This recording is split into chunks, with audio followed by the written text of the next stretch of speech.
Hi guys. Okay, we're back. This is Elizabeth Cermak from Your Highest Light, Master Life Coach and Spiritual Coach, here every Tuesday at 3:33 to talk to you about your favorite topic and mine, attracting and creating your most beautiful life. And today we are going to be talking about stress relief. Who doesn't need stress relief and stress reduction? We all need it. And so we're going to be talking about a specific technique called mindfulness that helps to reduce our stress.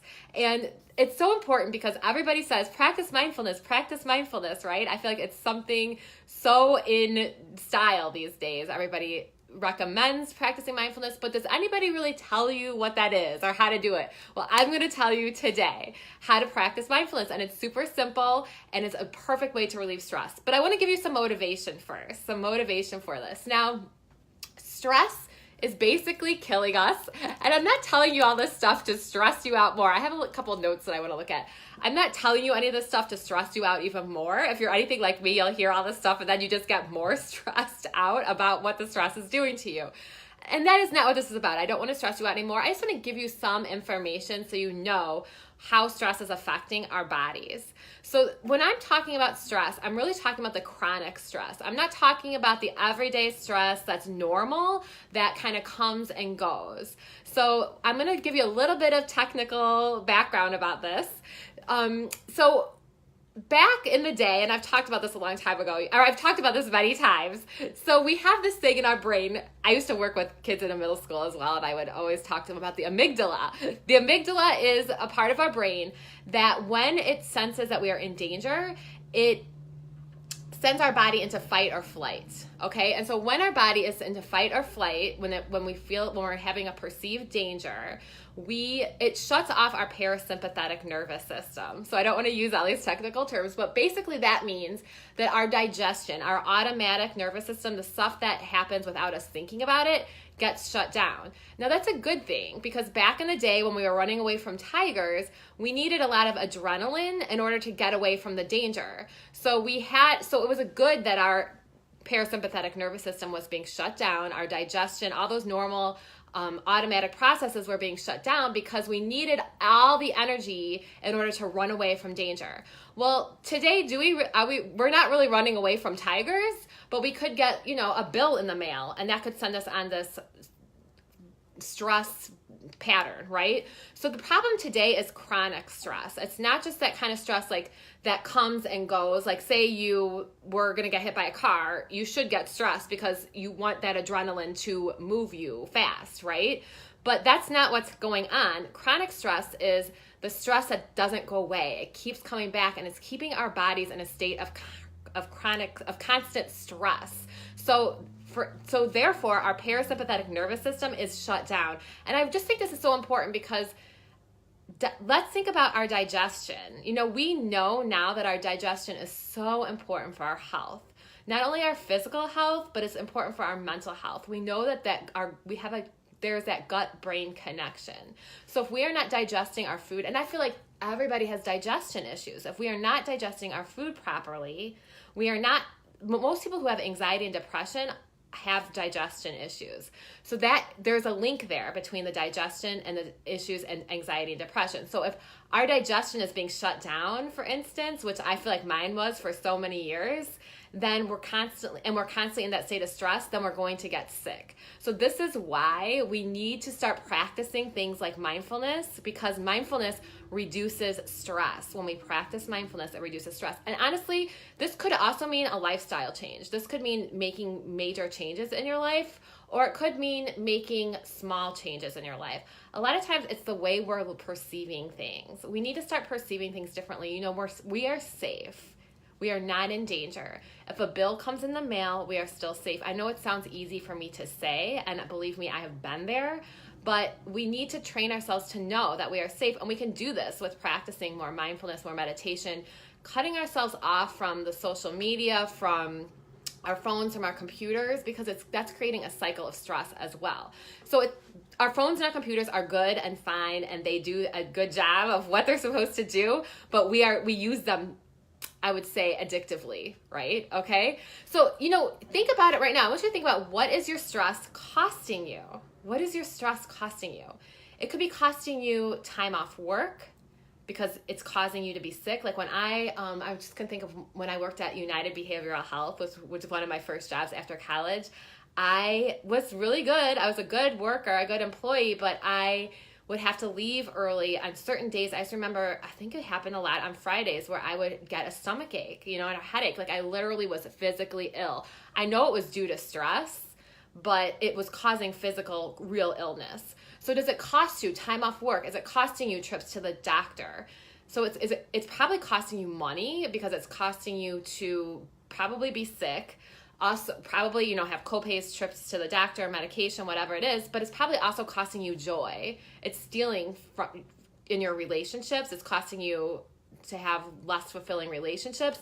It might be costing you too much shopping.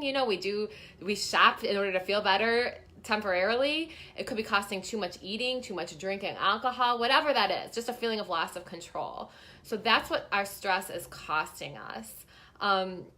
So I just want to do that. I want to remind you of these things just to not to scare you or to stress you out more. That is not the purpose of this. The purpose of this is to motivate you to start practicing some of this stuff. And like I said, I went through a phase in my life where I really had to eliminate stuff. Where I really had to I put in my calendar every day, do this and have less to do because I had too much to do, right? So I really had to go through a phase where I really went through a lifestyle change. So that might be you too. So when I say it might mean changes in your lifestyle, I don't mean you have to wake up overnight and make these drastic changes, but it might mean small changes over time that lead to drastic changes. But this is just a way to get started. Practicing mindfulness is just a way to get started in living a chronic stress-free lifestyle. When I say stress-free, I don't mean complete stress-free because we need some stress, but what I'm talking about is chronic stress-free. Is everybody with me? Do we want to live chronic stress-free? Do you want to live chronic stress-free? Give me an emoji if you do. Hi, Ademi. Good to see you. Hi, me and you in recovery. Hello, if you joined me again. Hi, Mary. So good to see you. I get to see you soon. Yay. Oh, I was going to say something, but I'll wait and say it later. Okay, so mindfulness, how to practice mindfulness. Do you guys hear, and let me know, do you hear about people talking about mindfulness but nobody really tells you what it is or how to practice it? That's just kind of what I was finding a lot when I first recommending this, but I didn't know how do I do it? So just so you guys know a little background on mindfulness. Mindfulness is actually a type of meditation. And I have a quote here that's from a book. Let's see. It's called Mindfulness, Meditation, and Mind Fitness. This is a complicated definition, but I kind of like it. It's by Levy and Levy, and they say that mindfulness is a set of mental disciplines that bring greater awareness, presence, and wisdom. And I just love that because I do think that when we live mindfully, when we practice mindfulness, we're living with more wisdom. And when we live with more wisdom, we're living with less stress. Because when we're living with more wisdom, it means spiritually even, we know what the answer is. We know that we're going to be okay. We know that the universe supports us. We know that everything's going to be okay. So this is, when you practice mindfulness, you're living in a stress-free way, chronic stress-free. And then just a little background too, Marsha Linehan, as you guys know, I'm still a psychotherapist. Marsha Linehan brought mindfulness to the field of psychology. So, us in the West, we're slightly behind on this stuff. I think we're way behind on bringing mindfulness and meditation and yoga to the field of psychology. But Marsha Linehan, and I'm not sure, she brought mindfulness to the field of psychology with therapy, which was, oh my goodness, with dialectical behavioral therapy, brought mindfulness to this field of psychology, and it was developed at first to help people who had borderline personality disorder. That's what that type of therapy was for, but it has broadened to help people with all sorts of different things that they are struggling with. Okay, so really my definition of mindfulness is connecting with God in the moment. So I talk about this all the time, the horizontal plane, we think of the horizontal plane as this earth plane, and think of the vertical plane as the spiritual realm. And the only place they intersect is in the present moment, right here, right now. That's the only place that we can connect with God. We cannot connect with God when we're analyzing the past. We cannot connect with God when we're worrying about the future. And by the way, worrying about the future, you can handle anything when it's happening right now in the moment. But what you can't handle is thinking about all the possible things that could happen in the future. Nobody can handle that. Nobody wants to think about all the possibilities that could happen in the future. But when it happens, whatever happens, you can handle it. How do you know? Because you always have been able to, and you always will be able to. Hi, good to see everybody out here. Okay, so mindfulness is connecting with God in the present moment, and that this is the only time that you can connect with God. You cannot connect with God in the past, and you cannot connect with God in the future. You cannot, worrying about the future does you no good. You can handle everything as it's happening. You just can't handle thinking about all the possibilities that would happen. But you know that you can handle everything as it happens because you always have been able to, and you always will be able to. Okay, so being here in the moment, you will feel a sense of calm because everything is okay. Right here, right now, everything is okay. And that's what will lower your stress. So you're like, Elizabeth, get to it. You said you were going to tell me, how do you practice mindfulness? Okay, let's do it. I'm going to tell you. Relax. I got it. I'm kidding. I don't know. I'm being goofy today. I'm not sure why. So using your 5 senses is the perfect way to practice mindfulness. So and you don't even necessarily have to use all of your 5 senses. And every time I list off the senses, I miss one. So please correct me and let me know in the comments if I miss one. So for instance, I really wanted to do this video in my backyard. Sitting outside is a perfect place, and nature is a perfect place to practice mindfulness, although you do not have to be in nature to practice it. So when we think about our 5 senses, we want to look around and see, what do we see? Why do you think I love all these bright colors? Why do you think I paint my walls purple and my outside purple? I love color, and it brings me to the present moment because this is what it is. So you look around you and you notice, what do you see? And you don't judge it. You look for something new. I used to walk on a nature path, and every time I would go, my goal was to find something that I had never found before. So look, like for instance, you can look outside. I can look out my window and try to notice something that I've never noticed before. And I notice a pot sitting there in my neighbor's yard that I've never seen before. So you look around, what do you see? Notice the colors, notice the textures. It's very soothing, and you're not judging, you're just noticing what is around you. So like, for instance, outside, there's so many different greens. I always talk about how green and alive it is outside. You can practice mindfulness either being outside in nature, but you can also just look out the window. You don't have to, but I'm just using this as an example. So you can notice all the different greens, right? The grass, all the different greens, the flowers. You notice the delicate texture of the flowers versus the rough texture of the tree. If you were out there, you could touch it. That's using your senses. You can touch it and notice what the texture is. So you use your sight. You notice what you see. What do you hear? I had a client who had a stressful job, and she would sit in her car after work, and she would just notice, what does she hear? You hear the traffic. You hear the wind. I love, you can practice this looking outside in any kind of weather. I love listening to the rain. There's a reason why people love listening to the rain. That's mindfulness. That's in the present moment. You cannot listen to the rain in the past. You cannot listen to the rain in the future. You can notice the snow. You can notice anything that's going on in the weather, the clouds. So you look at what is going on around you. You can notice what you smell. You can notice what you feel. I mean, even like I had a client too, I think it was the same client, she was practicing mindfulness after work just to let it go, of her day. And she would feel the steering wheel. What does it feel something? What is the texture like? The smooth texture on my desk, the rougher texture on my chair. And mindfulness is also a type of meditation, I should say that. So like if you feel like meditation, just sitting and relaxing and repeating a word or observing your thoughts, if you feel like that's not working for you, try practice mindfulness because it's more active. You guys have probably heard of like the washing dishes mindfully exercise. That's when you notice, you feel the bubbles, you feel the warm water. You really are totally involved in the experience. So you're just doing it just to do it. You're not thinking about the outcome. Another place that I love practicing mindfulness is when I'm folding laundry, because I actually don't like folding laundry. It's not my favorite thing to do. But if you practice mindfulness, and if you're just folding the laundry when you're folding the laundry, You don't have to save the world while you're folding the laundry. Just do it. You know that folding laundry is going to make your life better. So is washing dishes. This stuff is going to make your life better. So do it. And when you're doing it, just do the activity. So feeling the softness of the clothes, or if they're warm when they're out of the dryer, and just doing it very gently and very mindfully, and totally being totally involved in the activity. So this is your homework. I want you to start practicing mindfulness at least 5 minutes a day. Go sit outside if you can. If the weather's nice, sit outside. This is a perfect time to do it. Notice and use your senses. Notice 5 things that you can see, 5 things that you can see, and maybe 3 things that you can hear, right? That's all it is.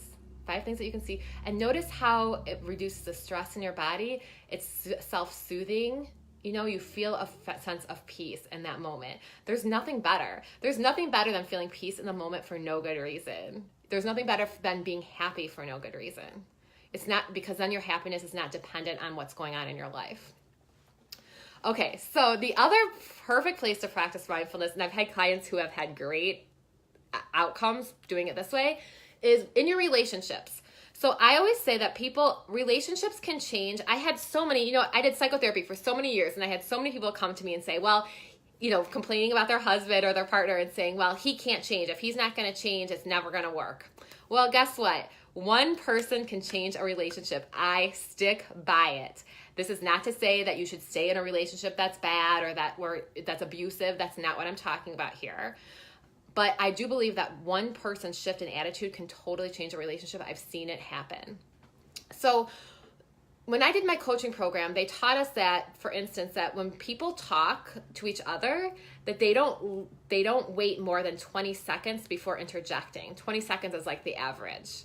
Okay, so 20 seconds is not very long. That's a lot of pressure on the person talking to get everything out they need to say in 20 seconds. And you might listen to this and say, oh no, I don't do that. I wait longer than 20 seconds. Well, try next time. Like next time you're talking to your partner or your friend or a customer or whoever it is, try listening for longer than 20 seconds. This is practicing mindfulness. Try really listening to what they are saying. Be interested, be involved in what they're saying. Ask them questions. Like, you will notice that it will help you feel more peaceful, and it's going to improve your relationship. So practicing mindfulness improves relationships if you practice it in the relationship. Okay, so that is, hi Fit for a Cause Texas, so good to see you. Hi Mary and Dorothy, good to see you guys. So today we just talked about practicing mindfulness and doing it in order to relieve stress, and you guys have actual homework and you know what you need to do. So it's not just a word, it's not just a term, mindfulness anymore, it's actually a practice and you know how to do it now. So the mystery is out of it. And since I have mentioned mindfulness and I've talked about using our senses, and you guys know that I'm huge into essential oils, I have to bring out my essential oil. What a perfect way to practice mindfulness with, this is one of my new favorite oils. It's called bergamot, I think I said it right. And it's good for reducing stress. I mean, essential oils are a perfect way to reduce stress and to bring you to the present moment. Remember, there's nothing wrong. Everything is okay right here, right now. There's nothing wrong in the present moment. Everything's great right here, right now. I wouldn't say great. I don't know if it's great, but everything's okay. Everything's okay right here, right now. So yeah, so the essential oils are a perfect way to practice mindfulness, to bring you to the present moment. The bergamot I love this one because it helps reduce stress. And I was going to actually share something really about that with you guys. Actually, oh, here it is. This is from my book on essential oils and emotional health. And it talks about bergamot, that it relieves feelings of despair, self-judgment, and low self-esteem. It supports individuals in need of self-acceptance and self-love. Bergamot invites individuals to see life with more optimism. So this is just a way of, this has to do with mindfulness. So this is just a way of practicing mindfulness and knowing that, like if you use an oil, for instance, it benefits you in so many other ways as well. Okay. Fit for a Cause says, if you start with kindness, everything will be okay. That's so true. And I love like the loving kindness, sending loving kindness when you're even to somebody that you're having difficulties, even to somebody that you're having difficulties with. Okay. So I love you guys. This has been great today. So much fun. Sorry, I know I was a little goofy today. Hopefully you guys are feeling a little goofy with me. So Prudence and I are signing off. She was sleeping, of course, because I put her to sleep when I talk. I love you guys. I will see you guys next week, next Tuesday at 3:33. I will see you soon. And I hope practice the mindfulness. Let me know how it goes. Please let me know if you notice reduced stress in your life. Tell me how you feel when you do it. And, if you need help, if you feel like you need help with this practice and need more guidance, please contact me for a coaching session. I am currently still taking new clients. So go ahead and email me, elizabeth@yourhighestlight.com, and we will get to coaching together, and it will be great. It will be awesome. I'm excited. Okay, love you guys. I will talk to you later. Bye.